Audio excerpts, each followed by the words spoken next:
Alors, messieurs Côme et Jamard, peut-être vos partis ont eu l'air de faire bon ménage pendant 4 ans, mais depuis quelques jours, ce n'est plus le grand amour, c'est même le divorce. Monsieur Jamard, on a l'impression que c'est quand même le MR qui a aussi le ton premier. Vous êtes d'accord? Ben, tout d'abord, pour parler de morosité de campagne, j'ai le sentiment que dès après les élections françaises présidentielles, le climat s'est établi et nous quatre d'ailleurs sommes, je crois, très présents sur les marchés, nous rencontrons énormément de personnes.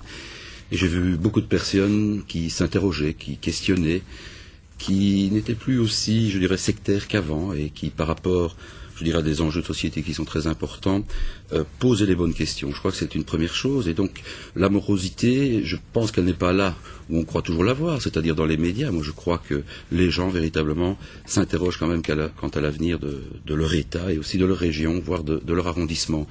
Deuxième chose, quant au climat dont on dit effectivement qu'il se détériore, bon, bah, je le constate effectivement, et je constate aujourd'hui en lisant un quotidien bien connu, national, que Michel Dardenne, le PS, ne veut plus, absolument plus, rencontrer le MR à la table des négociations, ce qui permet, moi je suis heureux, je remercie M. Dardenne, de clarifier complètement le débat quant au choix qui devrait être fait dimanche. Aujourd'hui, je le répète, le PS s'est exprimé en disant, au lendemain des élections, nous serons à la table avec le CDH.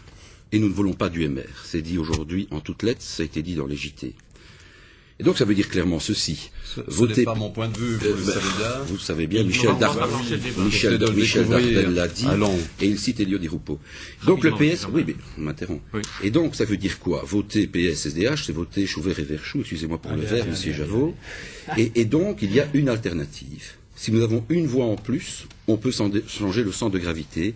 Et croyez bien que les Flamands que j'ai rencontrés encore il y a quelques jours à Anvers dans le cas des douanes, nous disent, ces observateurs, nous disent, nous regardons ce qui se passe en Wallonie. Et donc, voilà, vous avez un choix. En quelque sorte, nous sommes à un seul tour de notre élection, c'est vrai, mais on a en quelque sorte l'impression d'être à un deuxième tour, puisque une union s'est visiblement antidémocratiquement formée.